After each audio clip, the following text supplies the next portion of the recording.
klarifikasi. Ini tanggung jawab siapa? Bapak malu nggak sih? Apakah saya dengar permintaan maaf yang benar?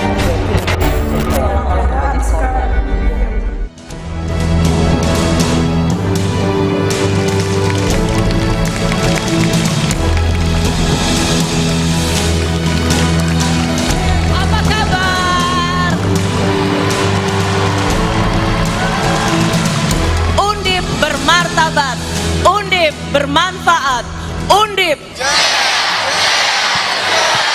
juara.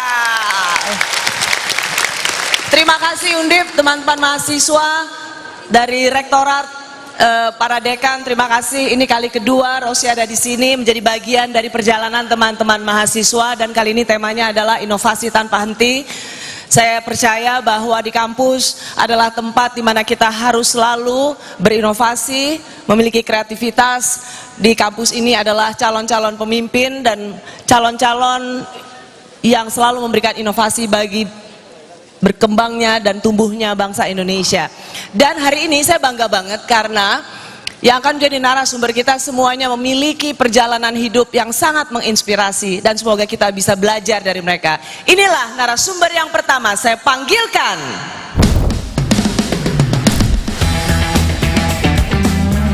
Mendikti-Saintek Profesor Brian Yuliarto. Prof. Brian adalah seorang ilmuwan di bidang nanoteknologi. Dedikasinya adalah meneliti sensor gas canggih hingga material energi terbarukan, membuat ia diganjar Habibie Prize pada tahun 2024. Sebuah pengakuan tertinggi bagi kontribusinya di bidang rekayasa ilmu pengetahuan dan teknologi. Keren Pak Menteri!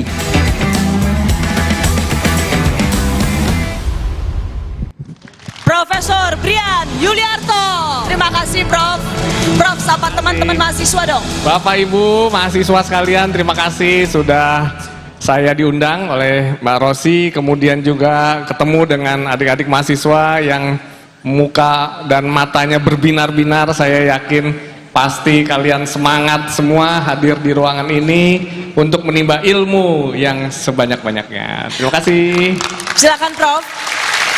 Selanjutnya teman-teman mahasiswa, saya senang sekali mengundang yang satu ini untuk ada di panggung Rosi on Location untuk teman-teman Undip. Ia seorang pegiat lingkungan yang menginspirasi begitu banyak orang tentang pentingnya inovasi teknologi dan kolaborasi masyarakat untuk mewujudkan pembangunan berkelanjutan. Inilah dia. Muhammad Jamaluddin merupakan pegiat lingkungan dari dusun terpencil di Desa Ujung Alang, Kecamatan Kampung Laut, Kabupaten Cilacap. Pria yang akrab dipanggil Jamal ini dinobatkan sebagai lokal hero Pertamina. Berkat inisiatifnya mengembangkan energi terbarukan, didukung program tanggung jawab sosial dan lingkungan Pertamina Refinery Unit 4 Cilacap. Nah, atas dedikasinya mengubah Dusun Bondan menjadi desa energi berdikari, ia menerima penghargaan masyarakat berprestasi dari Kabupaten Cilacap pada tahun 2023. Wow, keren Mas Jamal!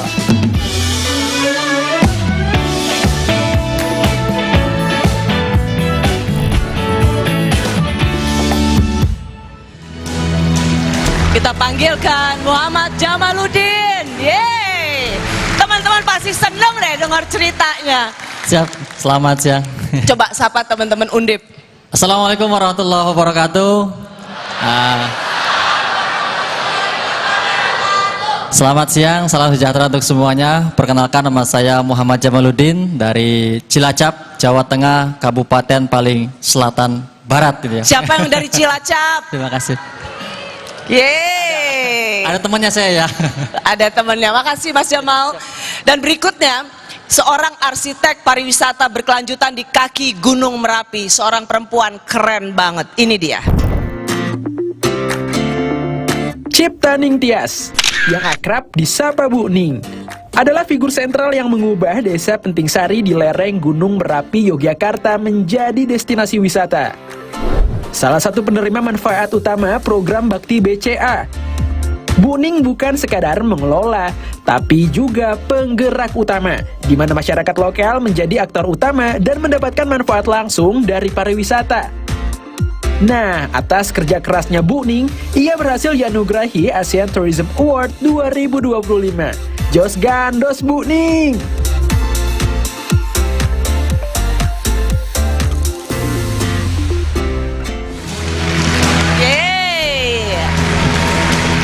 Langsung dari Desa Penting Sari, Cipta Ningtyas. Baik Cip, sapa dulu teman-teman mahasiswa. Selamat siang. Salam pesona Indonesia. Wah, nggak bisa ya. Jawabnya wonderful Indonesia, kakak. Bisa kakak?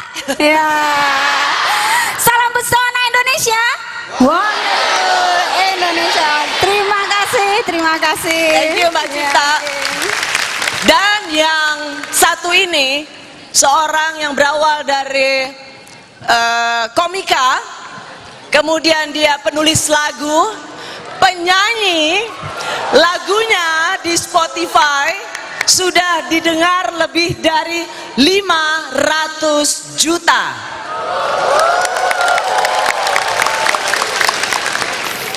Inilah dia.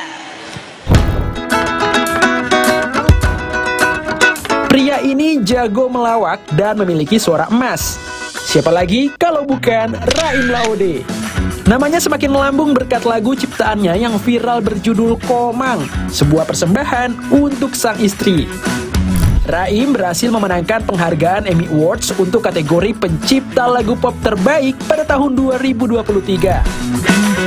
Sebab kau terlalu indah dari sekedar kata, dunia berhenti sejenak menikmati indahmu.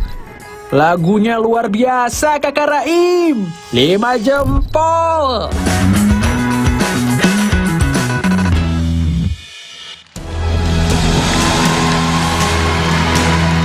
Undip Raim Laude. Sapanya dengan sebait aja, sebait. Sebit. Sebab kau terlalu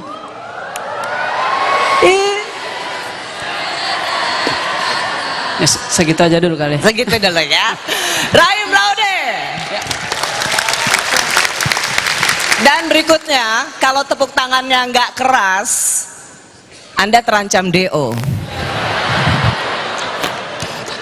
Ini dia tuan rumah kita. Seorang akademisi dan pakar manajemen SDM yang saat ini memegang tampuk kepemimpinan sebagai Rektor Universitas Diponegoro periode 2024-2029. Siapa lagi kalau bukan Prof. Soeharnomo? Pak Rektor yang satu ini dikenal sebagai sosok yang ramah. Prof. Soeharnomo memiliki visi yang kuat untuk membawa Undip menjadi universitas riset kelas dunia. Nah, for your information, di sela kesibukannya, Prof. Soeharnomo ternyata memiliki hobi tenis dan bernyanyi. Ih, mantap Pak Rektor!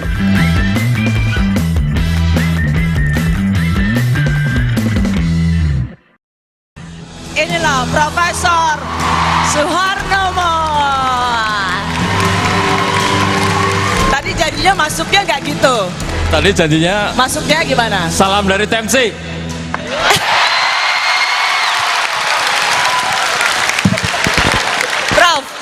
Prof, yang ini, deretan ini boleh lulus cepet. Ya, ini boleh. Yang di situ agak males-malesan, jadi ya. Oh, oke. Sudah bertobat mereka. Tadi kayaknya tepuknya agak biasa-biasa aja. Sebelah situ juga semangat sekali. Selamat sudah menjadi generasi carmuk. Ini kayaknya rektor idola ya. Rektor Undip Profesor Soeharnomo. Pak Menteri, Prof, saya senang sekali ada di sini karena saya tahu Undip juga menjadi bagian dari pelopor untuk semua inovasi-inovasi. Saya dengar sudah ada ribuan yang ingin dipatenkan. Pak Menteri juga menjadi bapaknya perguruan tinggi, sains, teknologi. Rasanya kita perlu mendengar ya dari 3 orang ini berbagi perjalanan hidup, pengalaman sehingga bisa menjadi penggerak di komunitasnya masing-masing. Mbak Cipta sudah berapa lama kemudian menjadikan Desa Penting Sari ini menjadi pelopor desa wisata?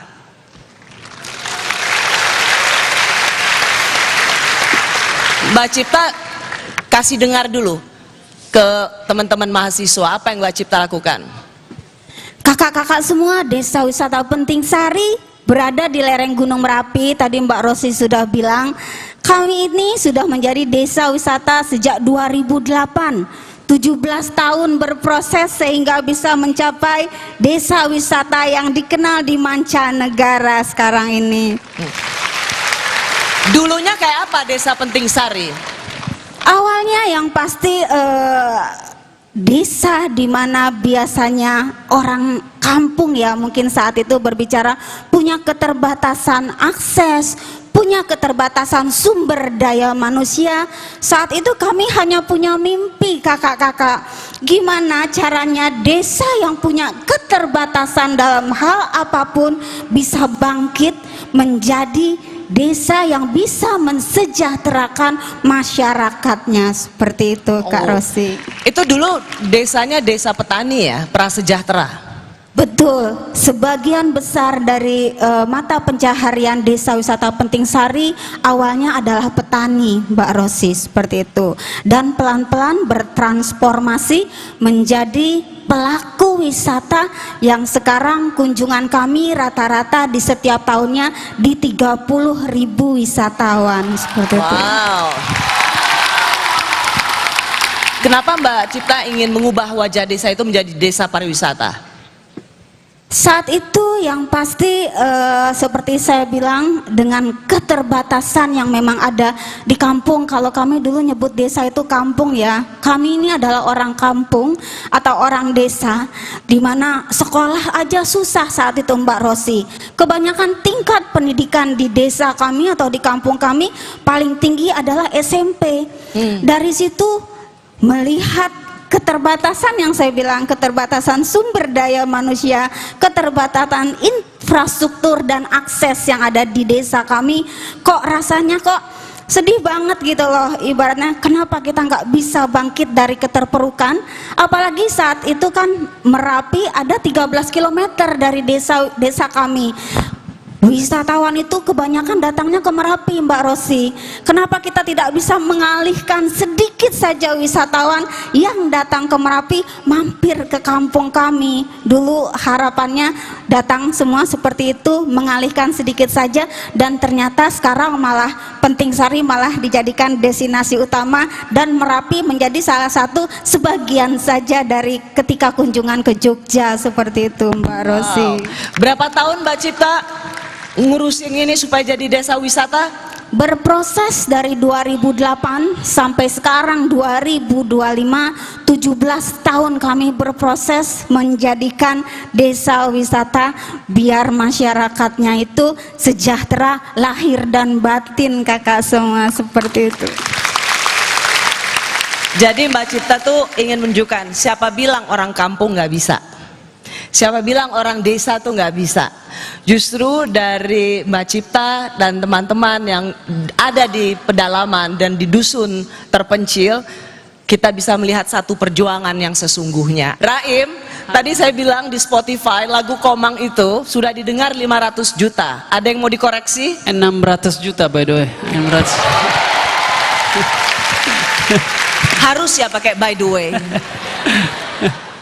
600 juta. Ya itu kalau kali rupiah ya bisa pensiun dari sekarang sampai Astagfirullahaladzim. 600 juta streaming itu berawal dari, kan lagu Komang itu kado hadiah pernikahannya saya kepada istri. Komang nama istrinya saya. Ya, dia mualaf waktu itu, hadiahnya itu lagu Komang. Waktu Komang istri kami mualaf, kita mau ganti namanya karena namanya sangat Hindu, sangat Bali sekali. Kita mau ganti lebih Islam. Akhirnya saya panggil Istiqomang. Istri saya insya Allah dia konsisten, semoga bagus. Dari stand up komedi terus jadi penyanyi. Betul, tepatnya saya tidak mengganti profesi sama sekali. Saya dari dulu adalah pencerita. Kalau idola kami bilang itu, Karadit, dia bilang jangan sebut profesinya, ambil payungnya. Kalau saya bilang diri saya stand up comedian, berarti saya menutup kerang rezeki di pintu yang lain. Tapi kalau saya ambil payungnya storyteller, mesti kalau seminar buku ada saya, karena saya pencerita yang handal. Seminar nulis lagu ada saya juga. Seminar Kompas TV ada saya juga. Jadi pencerita saya sebut diri saya adalah pencerita yang ulung. Kebetulan ada cerita yang hanya cocok platformnya di media tertentu. Ada cerita yang nyambung hanya dibuatkan materi stand up.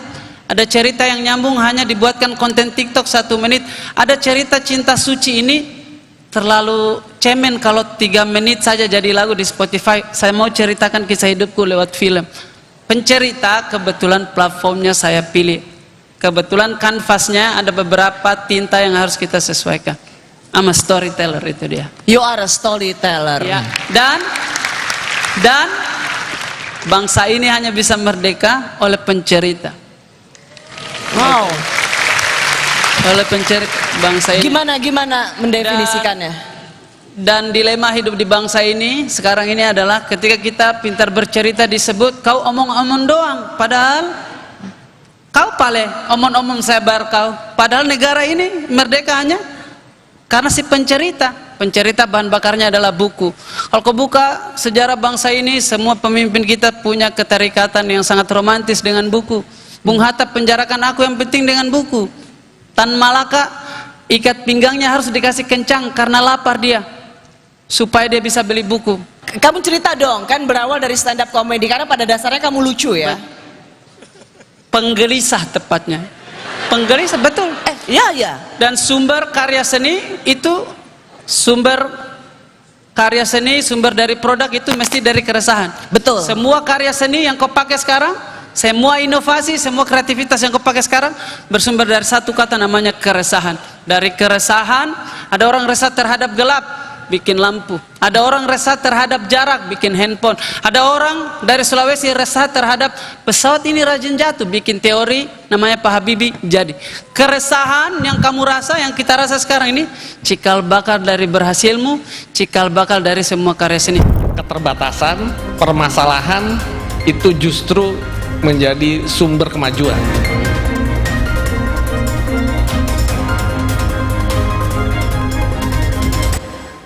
Tiap orang